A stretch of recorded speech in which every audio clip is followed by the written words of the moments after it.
The winter of 1917 carried more than cold winds across the Atlantic. It carried fear. Fear that came in the form of unseen submarines, of ships that never reached their ports, of telegrams that ended with missing, presumed loss.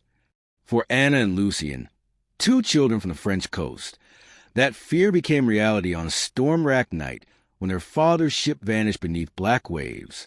He had been a sailor, one of many who ferried supplies for the Allied cause. When he left, he promised he'd return before spring. But spring came with silence. Their mother sat by the radio every evening, listening for news that never arrived. Anna, barely 13, held Lucien close when the sea winds howled through shutters. "Papa will find us," she whispered. But deep down, she knew the ocean did not give back what it took. When the German blockade tightened, hunger followed. The markets emptied. The towns turned gray, and hope began to rot like bread left too long on the table. Their mother grew sick, her cough worsening as the weeks stretched into months. One morning, the children woke to find her gone, her bed cold, her hands folded, her eyes forever closed to the world she'd endured too long. They buried her with help from neighbors and stood beside a wooden cross on the hill overlooking the harbor. From there, they could see the endless gray sea, the grave of their father, and now the last tie to their home. It was there Anna made a promise, that she would take Lucien far from the war, far from the hunger and the fear. Across the ocean, she'd heard, was a country where children could start again, America. As the tide pulled back, Anna looked out over the waves and whispered, "Wait for us, Papa. We'll find you on the other side." The harbor at Bordeaux was alive with chaos. Soldiers shouting, crates crashing, steam hissing from engines that carried both refugees and soldiers toward uncertain futures. Among the noise stood Anna and Lucien, a pair of figures too small for the world that surrounded them. Anna clutched a frayed satchel that held everything they owned, a photograph of their parents, a crust of bread, and a folded letter promising passage across the Atlantic. The ship loomed above them like a floating city, its hull scarred from earlier voyages, its decks crowded with faces full of fear and fragile hope. They were not the only ones fleeing. Mothers with infants, wounded veterans, widows, and orphans all crowded toward the gangway. The promise of America, that distant land of safety, felt close enough to touch. When the whistle blew, Anna tightened her grip on Lucien's hand. "Don't let go," she whispered. He nodded, his wide eyes reflecting both trust and terror. The ship groaned as it pushed away from the dock, and the French coast began to fade into mist. The wind carried with it the salt of tears and the scent of coal smoke. Days turned into weeks. The children slept in a cramped lower deck beside dozens of others. Water dripped from the ceiling. The air was thick with the smell of damp wood and exhaustion. Some prayed. Others stared blankly at the sea. Anna told Lucien stories each night, of their father guiding them from the stars, of their mother's laughter waiting for them in America. Her voice was soft, but her eyes were restless, scanning for shadows in the water. Once, in the middle of the night, the alarm rang. Submarine sighted. Panic swept through the ship. People screamed, clutched each other, and prayed. Anna held Lucien close, whispering, "Close your eyes, don't listen." Minutes stretched into eternity before the danger passed. When silence returned, she felt the ship's heartbeat on beneath her, still alive, still moving. And as dawn broke, light spilled across the Atlantic. The ocean that had once taken everything from them now carried them forward. Anna stood on deck, the wind tugging her hair, and whispered to the horizon, "Just a little farther, just a little more." The first glimpse of America came not as a dream, but as a shadow rising through the fog. The Statue of Liberty, its torch flickering in the morning mist. Around Anna and Lucien, passengers pressed against the railings, weeping, cheering, praying. For them, this was salvation made of stone and promise. But for the two children, it was a memory of everything they'd lost, dressed in hope. The ship eased into New York Harbor, its hull streaked with salt and soot. Dock workers shouted in English, a language neither Anna nor Lucien understood. The air smelled of coal, oil, and bread. It was not home, but it was life. As they stepped onto the pier, Anna gripped her brother's hand tighter than ever. They were alone but not defeated. At Ellis Island, the great hall echoed with the sound of thousands of footsteps. Lines of weary travelers shuffled forward under harsh electric lights. Uniformed officials spoke quickly, stamping papers, pointing, questioning. Anna repeated the few words she knew. Sir, frere, orphelins. Sister, brother, orphans. Her voice trembled, but she stood tall. The officer stared at her, then wrote something in his book and waved him onward. Lucien's eyes darted everywhere. Flags, faces, the enormous windows spilling sunlight onto the marble floor. To him, America looked like heaven made of noise. Anna, though, felt something else beneath the grandeur, distance. People moved like machines, their eyes fixed on their own paths. No one saw the two children standing alone amid a sea of strangers. By nightfall, they were herded into a small dormitory for unaccompanied minors, rows of iron beds, scratchy blankets, and a single flickering lamp. Lucien fell asleep instantly, his exhaustion deeper than dreams. Anna sat awake, tracing the photograph of their parents with her fingertips. The city's hum echoed through the walls, foreign and endless. She whispered, "We made it, Mama. We made it, Papa.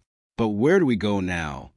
Through the narrow window, the lights of New York shimmered like distant stars, close enough to see, but too far to reach. New York was not what they imagined. The children had dreamed of wide-open streets, smiling faces, and kind voices. Instead, they found noise, constant deafening noise, and a city that moved too fast to notice two small souls drifting through it. Days after leaving Ellis Island, Anna and Lucien were placed with dozens of other orphans in a charity-run shelter on the Lower East Side. The matron was stern but not cruel. Food was scarce, but at least there was a roof. Yet to Anna, the air in that building felt heavy. It smelled of bleach and sorrow. The walls echoed with cries that no one answered. Each morning, older boys were sent to factories or workshops. The smaller children stayed behind to sew or clean. Anna tried to keep Lucien close, but he was restless. He missed the sea. Sometimes he'd sit by the window, watching carriages and trolleys rattle past, whispering, "You think Papa can see us from the water?" Anna smiled, though her heart cracked a little each time. One afternoon, she took him by the hand and slipped into the streets beyond the orphanage gates. The city unfolded like a new world. Towering buildings, vendors shouting in languages she didn't know, steam rising from manholes like breath from a sleeping giant. Children darted between carts, laughing, begging, stealing. A boy no older than Lucien offered to show them where the good bread was, a bakery that threw away loaves at day's end. They ran there together, laughing for the first time in weeks. For a moment, they weren't refugees or orphans. They were simply children chasing crumbs in the golden dusk of New York. But the laughter faded when they returned. The matron was waiting by the door, anger trembling beneath her voice. "You can't just leave," she scolded in broken French. "You'll be sent away if you don't follow rules." That night, Anna lay awake, staring at the ceiling. She realized freedom here came with invisible chains. Chains of poverty, of language, of belonging. America promised safety, but it demanded silence. And as the city lights flickered beyond the window, she whispered to herself, "We didn't cross the ocean to disappear." Winter came early that year. The city turned gray. The streets glazed with frost, and the orphanage became colder in more ways than one. Each week, government inspectors arrived, men in stiff coats and blank expressions, to evaluate the children. They didn't see faces. They saw numbers, paperwork, statistics. Anna learned to stand straight, speak when spoken to, and smile without showing fear.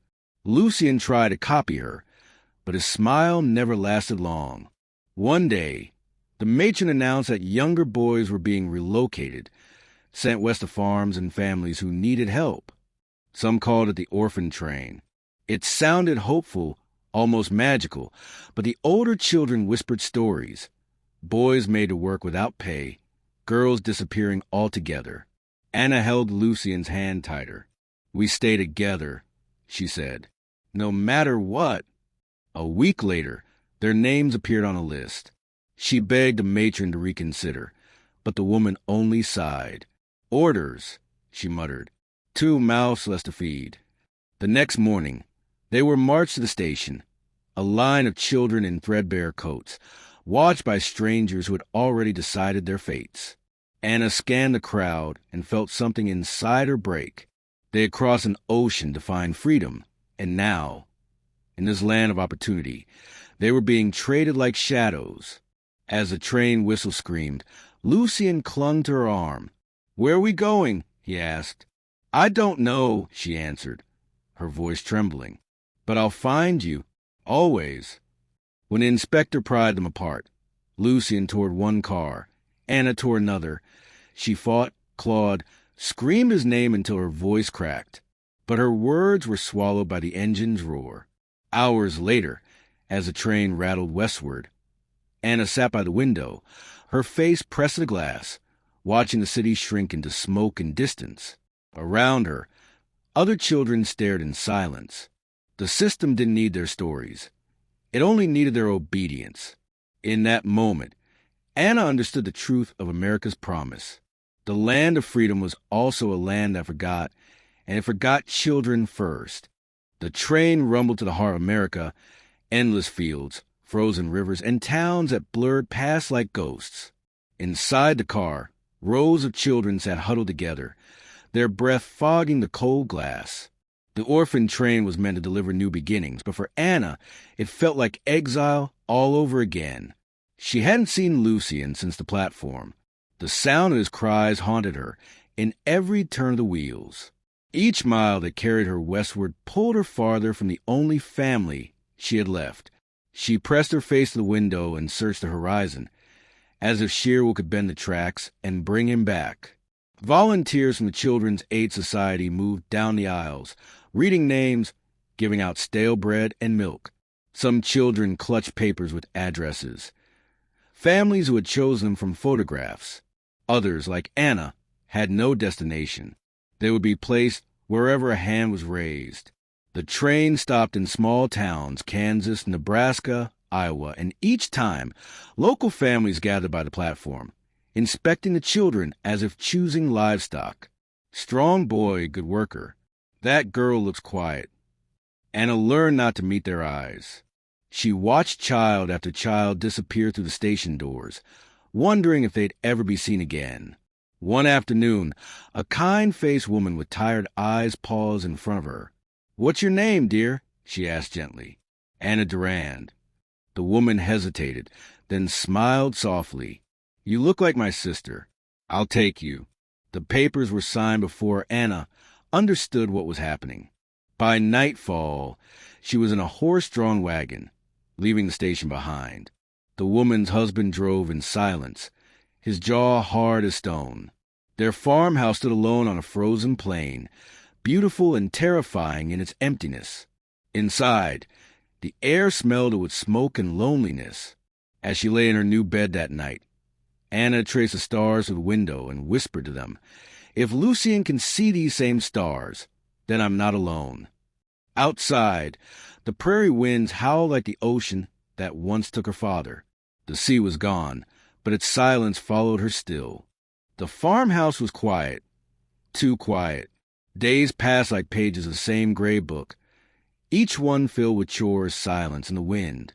Anna rose before dawn, fetched water from the frozen well, scrubbed floors, fed chickens, and learned to bake bread without thinking. The woman who had taken her in, Mrs. Miller, was kind in her way, but tired, her warmth long buried under years of hardship. Her husband spoke little, his words sharp as the winter air. No one mentioned adoption. No one asked about France or the war. To them, Anna was simply the girl from the train. She did her work, ate what was given, and slept in the small attic above the kitchen. Each night, She stared through cracks in the roof, tracing constellations she once watched beside Lucien. She whispered his name like a prayer. Seasons turned. The snow melted. Crops rose, and still no word of her brother. Letters sent to the Children's Aid office went unanswered. Sometimes she dreamt of seeing him on another train, running beside it, calling her name, but she always woke before she reached him. Yet, even in that quiet loneliness, the world found small ways to remind her she was alive. The neighbor's boy, Tommy, a few years older than she, once brought her an apple and said, "You don't smile much. You should." She didn't know how to answer, so she just held the apple like something sacred, proof that kindness hadn't vanished completely. Years blurred together. She learned to speak English, to read newspapers, to blend in. The war in Europe ended. The world celebrated peace, and yet her own war never truly stopped. Every evening she wrote in a small notebook she had beneath the floorboard, "Lucien, if you're still out there, I'm still here." By the time she turned 16, the prairie no longer felt like a prison. It felt like a promise. She had survived everything the world could take. And one spring morning, as golden light spilled across the fields, she made a decision. She would find him, no matter how far.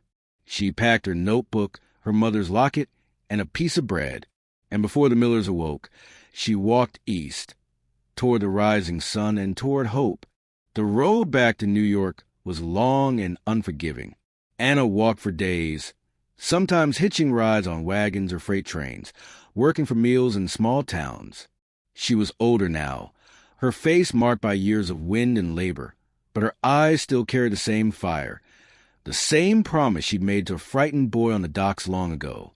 By the time she reached the city, it was 1922. The war was a memory to most, replaced by jazz, automobiles, and the rush of a new world. But for Anna, time had never truly moved forward.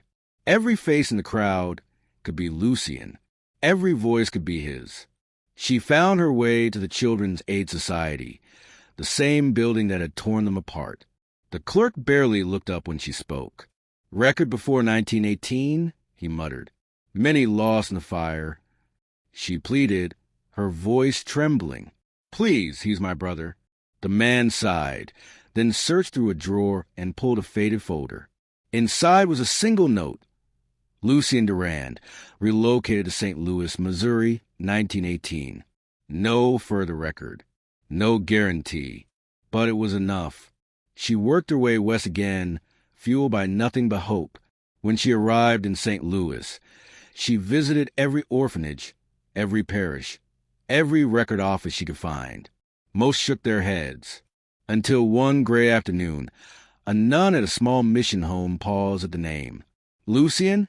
she repeated softly. "Yes, there was a boy by that name. He left 2 years ago. Joined the Navy." Anna's breath caught. The sea, of course. He had gone back to the sea.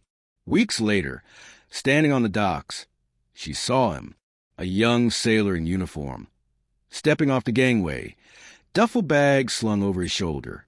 His face was older, his hair darker, but his eyes, those same wide blue eyes, were unmistakable. For a moment, she couldn't move. Then, as if the years between them had never existed, he turned and saw her. "Anna," he whispered. She ran to him, tears spilling freely, and for the first time since that day at the train station, the silence between them shattered. They held each other like survivors of the same storm, two pieces of a story the world had tried to erase. And as the sun dipped over the harbor, painting the sky in gold and ash, Anna whispered, "We're not forgotten anymore.